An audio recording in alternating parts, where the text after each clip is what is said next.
Capítulo 2. Conjeturas sobre los designios de la providencia en la Revolución Francesa.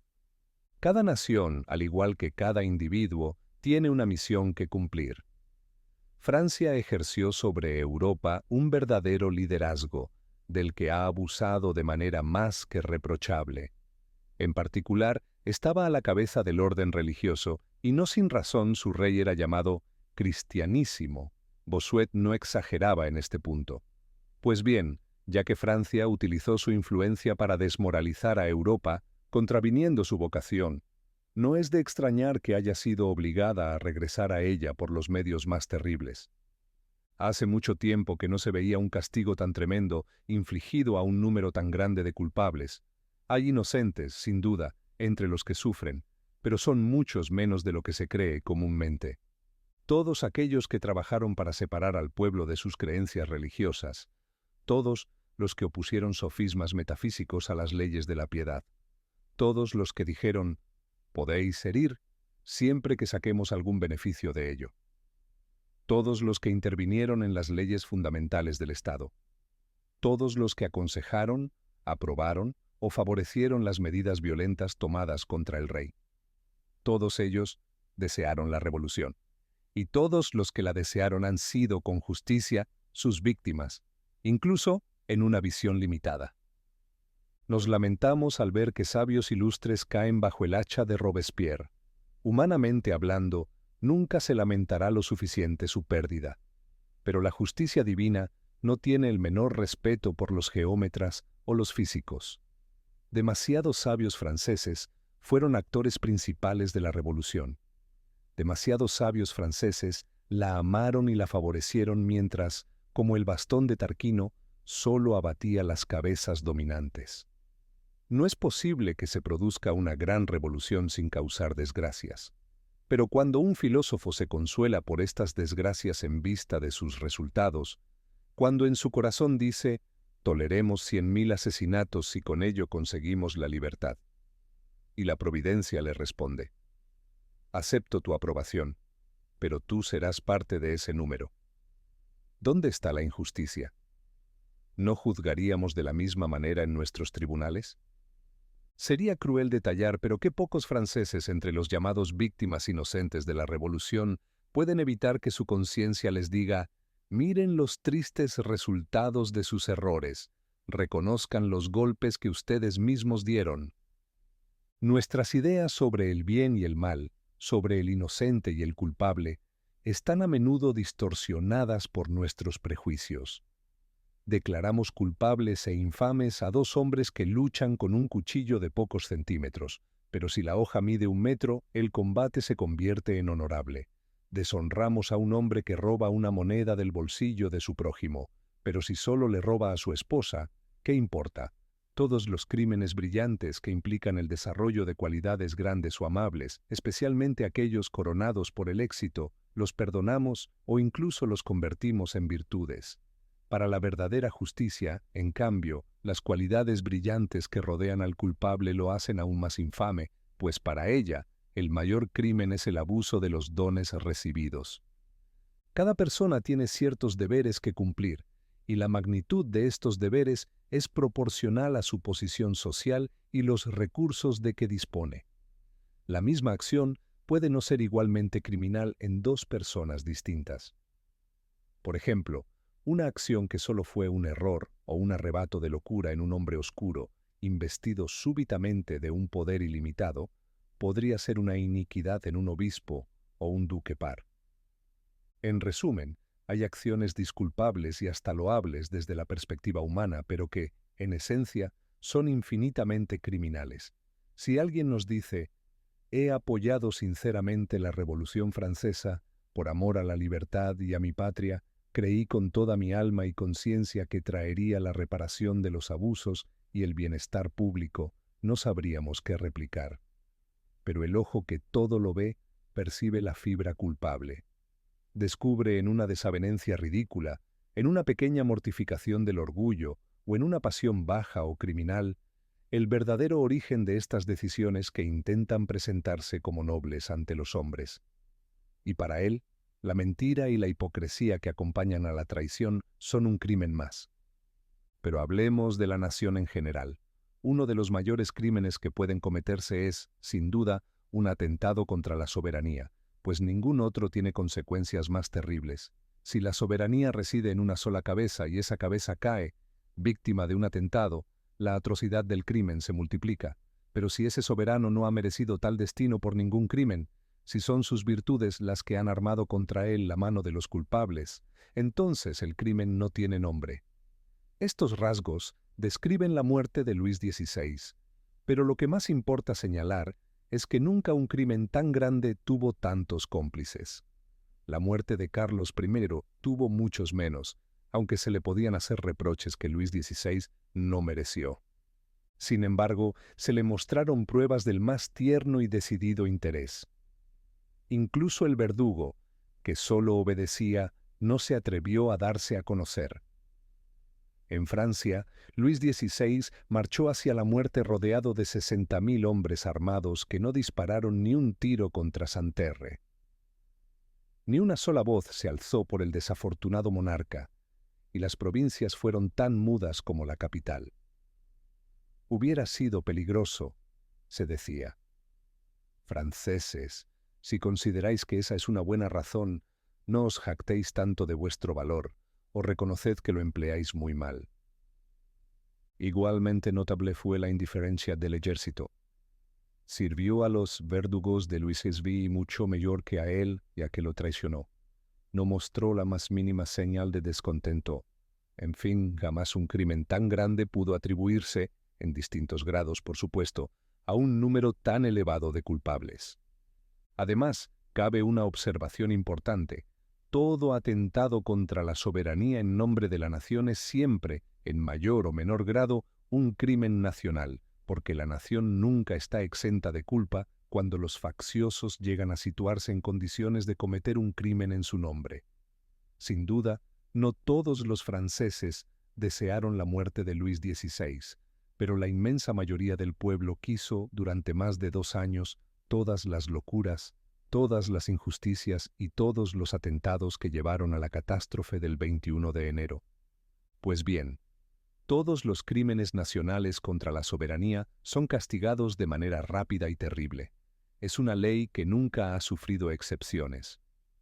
Pocos días después de la ejecución de Luis XVI, alguien escribió en el Mercure Universel: «Tal vez no deberíamos haber llegado tan lejos, pero ya que nuestros legisladores han asumido la responsabilidad, unámonos a ellos, apaguemos los odios y no hablemos más del asunto». Muy bien. Tal vez no deberíamos haber asesinado, pero, ya que está hecho, no hablemos más, y seamos todos buenos amigos. ¡Qué insensatez! Shakespeare lo entendió mejor cuando dijo: «La vida de cada individuo es preciosa para él, pero la vida de los soberanos, de la cual dependen tantas vidas, es preciosa para todos». ¿Destruye un crimen la majestad real? En el lugar que ocupaba se abre un abismo, y todo lo que la rodea se precipita en él. Cada gota de la sangre de Luis XVI costará torrentes de sangre a Francia. Tal vez 4 millones de franceses paguen con sus cabezas el gran crimen nacional de insurrección antirreligiosa y antisocial, coronado con un regicidio. ¿Dónde están los primeros guardias nacionales, los primeros soldados, los primeros generales que prestaron juramento a la nación? ¿Dónde están los líderes, los ídolos de aquella primera asamblea tan culpable, para la cual el epíteto de constituyente será siempre un epigrama eterno? ¿Dónde está Mirabeau? ¿Dónde Bailly con su famoso día? ¿Dónde Touré, que inventó la palabra expropiar? ¿Dónde Ocelin, quien propuso la primera ley que proscribió a los emigrados? Se podrían contar por miles los instrumentos activos de la revolución que perecieron de muerte violenta. Una vez más, aquí podemos admirar el orden en el desorden, porque es evidente, con solo reflexionar un poco, que los grandes culpables de la revolución solo podían caer bajo los golpes de sus cómplices.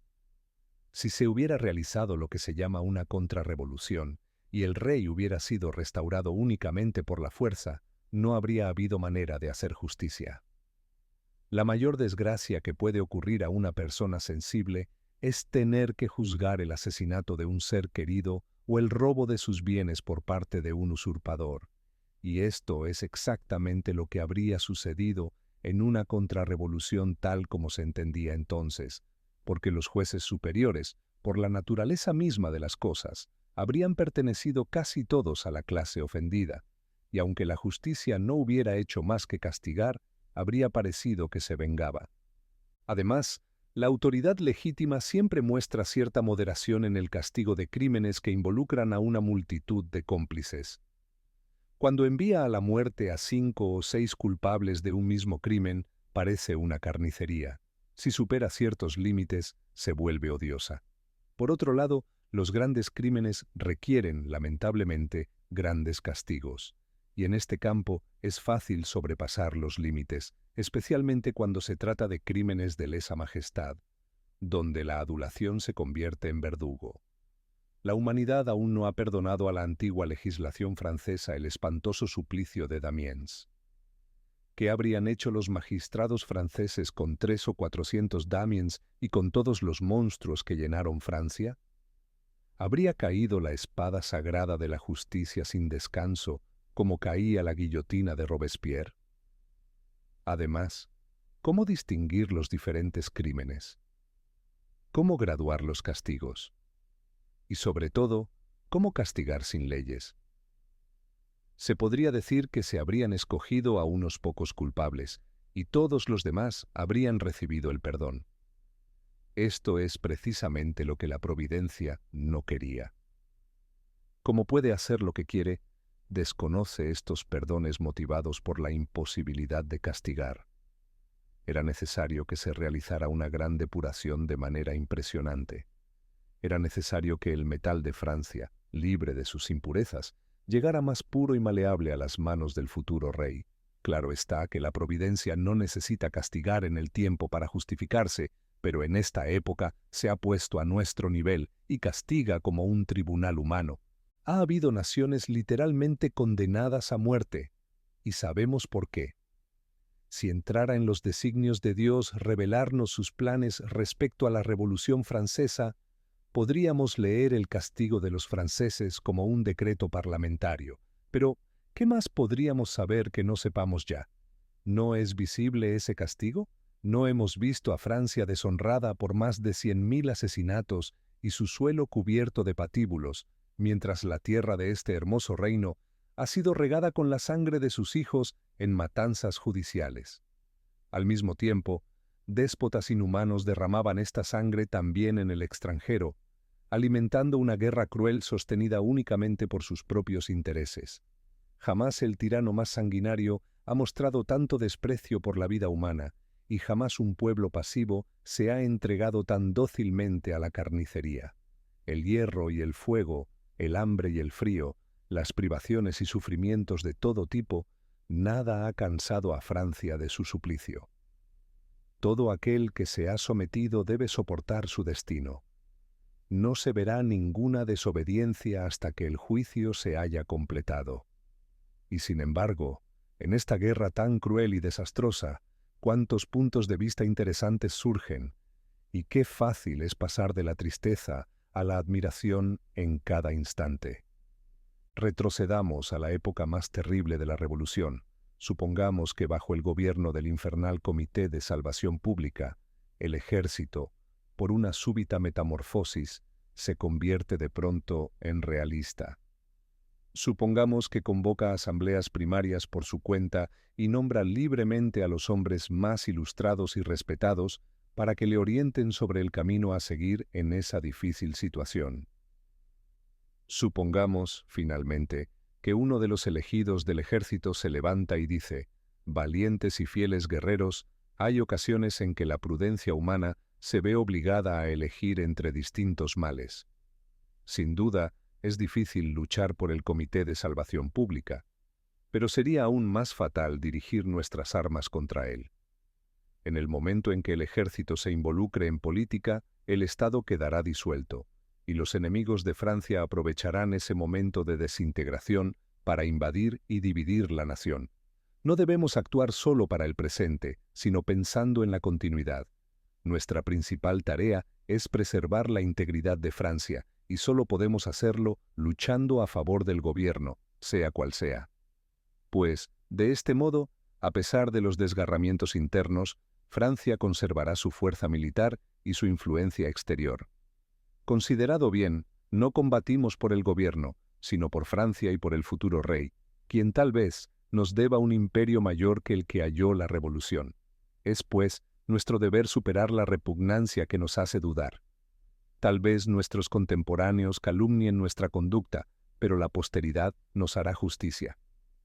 Un hombre así habría hablado como un gran filósofo. Pues bien, esta hipótesis quimérica fue realizada por el ejército sin siquiera saber lo que hacía. El terror por un lado, la inmoralidad y la extravagancia por otro, lograron lo que una prudencia consumada habría dictado. Reflexionando bien, se verá que, una vez que el movimiento revolucionario estaba en marcha, solo el jacobinismo podía salvar a Francia y a la monarquía. El rey nunca tuvo verdaderos aliados, y es un hecho suficientemente evidente como para que no sea imprudente afirmarlo.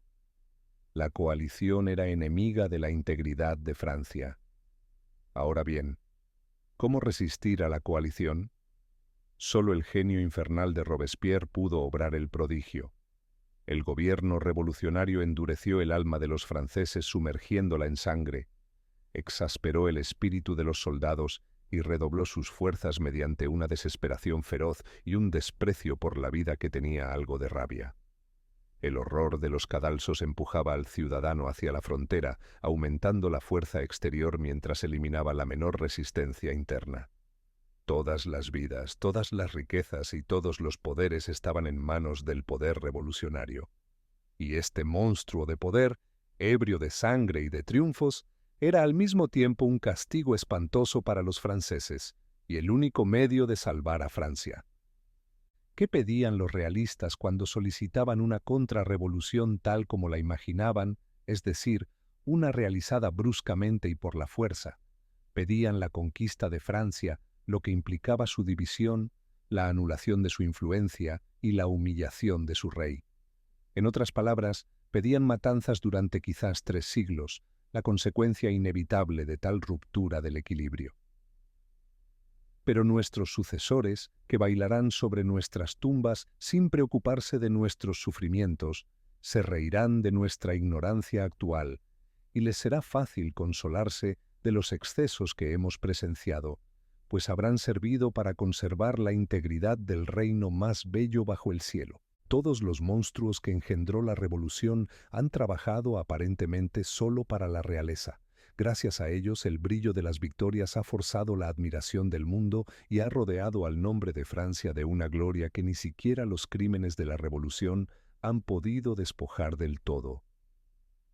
Gracias a ellos, el rey volverá al trono con todo su esplendor y poder, tal vez incluso con un poder aumentado. Y, quién sabe si, en lugar de ceder miserablemente algunas de sus provincias para conservar el derecho de reinar sobre las demás, ¿no devolverá otras, con el orgullo de quien ofrece lo que podría retener? Sin duda, se han visto ocurrir cosas menos probables. Esta misma idea, la de que todo se hace en beneficio de la monarquía francesa, me lleva a pensar que una revolución realista es imposible antes de la paz, porque el restablecimiento de la realeza relajará de repente todos los resortes del Estado. La magia negra que ahora opera desaparecerá como la niebla ante el sol. La bondad, la clemencia, la justicia y todas las virtudes suaves reaparecerán de inmediato, trayendo consigo una dulzura general en los caracteres, una alegría completamente opuesta al sombrío rigor del poder revolucionario. Ya no habrá más requisas, robos disfrazados ni violencias. Los generales, precedidos por la bandera blanca, llamarían rebeldes a los habitantes de los países invadidos que se defendieran legítimamente. Les ordenarían permanecer pasivos bajo pena de ser fusilados como traidores. Esos hombres, tan útiles al futuro rey, no podrían ser empleados por él. Tendría que utilizar solo métodos humanitarios. Estaría en igualdad de condiciones con sus enemigos. ¿Y qué ocurriría en ese momento de suspensión que acompaña necesariamente el paso de un gobierno a otro? No lo sé. Es cierto que las grandes conquistas de los franceses parecen garantizar la integridad del reino. Creo incluso que esa es la razón de tales conquistas. Sin embargo, parece más ventajoso para Francia y para la monarquía que la paz, y una paz gloriosa para los franceses, la haga la República. Y que, en el momento en que el rey regrese a su trono, una paz profunda aleje de él toda clase de peligros. Por otro lado, es evidente que una revolución brusca, lejos de corregir al pueblo, habría confirmado sus errores. El pueblo nunca habría perdonado al poder por haberle arrebatado sus quimeras. Como era precisamente el pueblo, o mejor dicho, la multitud, lo que los facciosos necesitaban para desestabilizar Francia, está claro que, en general, debían tratarle con cuidado, y que las grandes vejaciones debían recaer principalmente sobre la clase acomodada. Era necesario que el poder usurpador pesara durante mucho tiempo sobre el pueblo para que le resultara odioso. El pueblo no había visto más que la revolución. Era necesario que la sintiera, que probara, por así decirlo, sus amargas consecuencias. Quizás, en el momento en que escribo esto, aún no lo ha sentido lo suficiente. En todo, como la reacción debe ser igual a la acción, no os precipitéis, hombres impacientes, y recordad que la misma prolongación de los males anuncia una contrarrevolución de la que no tenéis idea. Calmemos nuestros resentimientos, y sobre todo, no pidamos milagros adicionales ni nos quejemos de los reyes. Pues bien, ¿creéis que las potencias extranjeras combaten filosóficamente para reconstruir el trono de Francia sin ninguna esperanza de recompensa? Entonces pedís que el hombre deje de ser hombre. Pedís lo imposible. Tal vez digáis que estaríais dispuestos a consentir el desmembramiento de Francia para restablecer el orden. Pero, ¿sabéis lo que es el orden? Esto es lo que se verá dentro de 10 años, quizás antes, quizás después. ¿De dónde os viene, además, el derecho de estipular en nombre del rey, de la monarquía francesa y de vuestra posteridad? Cuando los facciosos decretan la indivisibilidad de la República, ved en ello a la providencia, decretando la indivisibilidad del reino. Echemos ahora una mirada a la inaudita persecución provocada contra el culto nacional y sus ministros. Es una de las facetas más interesantes de la revolución. No se puede negar que el sacerdocio en Francia necesitaba ser regenerado, y aunque yo esté muy lejos de aceptar los típicos discursos contra el clero, me parece igualmente indiscutible que las riquezas, el lujo y la inclinación general hacia la relajación habían corrompido al clero. A menudo, bajo la sotana, se encontraba un caballero en lugar de un apóstol. Y, por último, en los tiempos inmediatamente anteriores a la Revolución, el clero había caído en la opinión pública casi tanto como el ejército. El primer golpe que se dio a la Iglesia fue la confiscación de sus propiedades, el segundo, el juramento constitucional. Y estos dos actos tiránicos dieron inicio a la regeneración. El juramento cribó a los sacerdotes, si se me permite la expresión. Todo aquel que lo prestó, salvo algunas excepciones que se pueden dejar de lado, ha ido descendiendo gradualmente en el abismo del crimen y del oprobio. La opinión pública sabe lo que pensar sobre estos apóstatas. Los sacerdotes fieles, acreedores de la confianza pública por este primer acto de firmeza, se engrandecieron cada vez más gracias a la valentía con que supieron afrontar los sufrimientos y hasta la muerte por su fe. La masacre de los carmelitas es comparable a los más grandes ejemplos que la historia de la Iglesia tiene para ofrecer. La tiranía que los expulsó de su patria por miles, sin ninguna justificación ni decoro, fue sin duda lo más indignante imaginable. Sin embargo, en este punto, como en todos los demás, los crímenes de los tiranos de Francia se convirtieron en instrumentos de la providencia. Era necesario que los sacerdotes franceses fueran conocidos en las naciones extranjeras. Han vivido entre pueblos protestantes, y esta cercanía ha disminuido enormemente los odios y prejuicios. Creo que la considerable emigración del clero, y especialmente de los obispos franceses a Inglaterra, marcará una época. Seguramente se han pronunciado palabras de paz.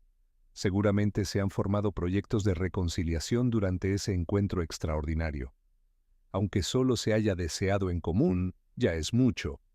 Si alguna vez los cristianos vuelven a unirse, y todo les invita a ello, parece que será por iniciativa de la Iglesia de Inglaterra. El presbiterianismo fue una obra francesa, y por tanto, exagerada. Nosotros estamos demasiado lejos de los sectarios de un culto tan poco sustancial. No hay manera de entendernos con ellos, pero la Iglesia anglicana, que nos toca con una mano, toca con la otra a aquellos con los que no podemos tener contacto directo, y aunque desde ciertos puntos de vista está expuesta a los ataques de ambos bandos, ofreciendo el ridículo espectáculo de un sedicioso que predica la obediencia, es sin embargo muy digna de aprecio en otros aspectos, y puede ser vista como uno de esos intermedios necesarios para realizar la unión de elementos que por naturaleza no parecen compatibles. Dado que los bienes del clero han sido dilapidados, no habrá durante mucho tiempo ningún motivo mezquino para atraer nuevos miembros, de modo que todas las circunstancias concurren para elevar su espíritu. Además, hay razones para creer que la contemplación de la obra que parece encomendada a los sacerdotes les dará ese grado de exaltación que eleva al hombre por encima de sí mismo, poniéndolo en condiciones de realizar grandes cosas. Añadid a estas circunstancias la fermentación de los espíritus en ciertos países de Europa, las ideas exaltadas de algunos hombres notables y esa especie de inquietud que afecta a las mentes religiosas, sobre todo en los países protestantes, y que las empuja por caminos extraordinarios. Contemplad al mismo tiempo la tormenta que ruge sobre Italia, Roma amenazada, al igual que Ginebra, por el poder que rechaza todo culto, y la supremacía nacional de la religión abolida en Holanda por un decreto de la Convención Nacional. Si la providencia borra algo, sin duda es para reescribirlo. Además, observo que el establecimiento en el mundo de grandes creencias siempre ha sido favorecido por grandes conquistas y la formación de grandes soberanías. Es fácil comprender la razón. Por último, ¿qué va a suceder en la época en que vivimos, tras estas combinaciones extraordinarias que han desconcertado toda prudencia humana? Uno se siente inclinado a creer que la revolución política no es más que un objetivo secundario dentro del gran plan que se desarrolla ante nosotros con majestuosa solemnidad. He mencionado al principio ese magisterio que Francia ejerce sobre el resto de Europa. La providencia, que siempre adapta los medios a los fines, ha dado a la nación francesa dos instrumentos, o mejor dicho, dos brazos con los cuales es capaz de influir en el mundo, su idioma y el espíritu de proselitismo que es parte esencial de su carácter. De esta forma, Francia tiene permanentemente tanto la necesidad como el poder de influir en los hombres. El poder de la lengua francesa es evidente, aunque alguien finja dudarlo. En cuanto al espíritu de proselitismo, es tan claro como el sol. En la modista como en el filósofo, constituye el rasgo más sobresaliente del carácter nacional. Este proselitismo se suele considerar como una ridiculez, y es verdad que a menudo lo merece, sobre todo en su aspecto externo, pero, en el fondo, es una función. Pues bien, existe una ley eterna en el mundo moral, según la cual toda función origina un deber. La Iglesia gala fue una piedra angular del edificio católico, o mejor dicho, cristiano, ya que solo hay un edificio. Las iglesias enemigas de la Iglesia universal subsisten solo por ella, aunque quizás no lo sospechen, como ese árbol parasitario que solo vive de la savia del árbol que lo sostiene y al que empobrece. De ahí que, como la reacción entre fuerzas opuestas es siempre igual a la acción, los mayores esfuerzos de la diosa. Razón contra el cristianismo hayan tenido lugar en Francia. El enemigo atacaba la ciudadela. El clero francés no debe dormirse, tiene 1000 razones para creer que está llamado a una gran misión, y las mismas conjeturas que permiten colegir por qué ha sufrido, permiten también pensar que está destinado a una obra fundamental. En resumen, si no se produce una renovación moral en Europa, si el espíritu religioso no se fortalece en esta parte del mundo, el vínculo social parece deshecho. No se puede prever nada, y todo queda en suspenso. Pero si se produce un cambio favorable en este sentido, o ya no existe analogía, ni inducción, ni arte de conjeturar, o es Francia la llamada a producirlo. Es esto, más que cualquier otra cosa, lo que me lleva a pensar que la Revolución Francesa marcará una gran época y que sus consecuencias, en todos los ámbitos, se sentirán mucho más allá de los tiempos de su explosión y de los límites de sus llamas. Si la observamos desde un punto de vista político, nos convencemos aún más de esta idea. ¿Cuánto se han equivocado las potencias europeas respecto a Francia?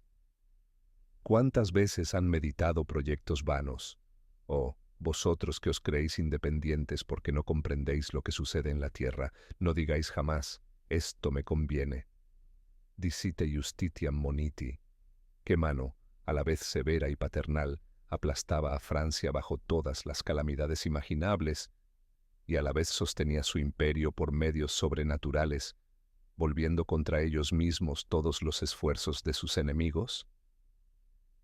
No me hablen de los asignados, de la fuerza del número, etcétera, etcétera. Precisamente, la posibilidad de los asignados está fuera de lo natural. Además, no es el papel moneda ni la ventaja del número lo que hace que los vientos impulsen los navíos franceses y repelan los de sus enemigos, que el invierno les construya puentes de hielo justo cuando los necesitan, que los soberanos que les estorban mueran en el momento preciso, que invadan Italia sin cañones y que falanges, consideradas como las más aguerridas del continente, arrojen sus armas al suelo en igualdad de condiciones y pasen bajo su yugo. Leed las brillantes reflexiones del señor Dumas sobre la guerra actual. Allí veréis perfectamente por qué ha tomado el carácter que vemos ahora, pero no cómo lo ha tomado. Hay que volver al Comité de Salvación Pública, que fue un milagro y cuyo espíritu sigue ganando batallas. En fin, el castigo de los franceses es extraordinario, y la protección concedida a Francia también lo es. Pero estos dos prodigios, al unirse, se multiplican entre sí y ofrecen uno de los espectáculos más asombrosos que los ojos humanos hayan contemplado jamás. A medida que los acontecimientos se desarrollen, surgirán más razones y relaciones admirables, y además solo veo una parte de lo que una visión más penetrante podría descubrir en este momento. La horrible efusión de sangre humana ocasionada por esta gran conmoción es un medio terrible. Sin embargo, es un medio tanto como un castigo, y puede dar lugar a reflexiones interesantes.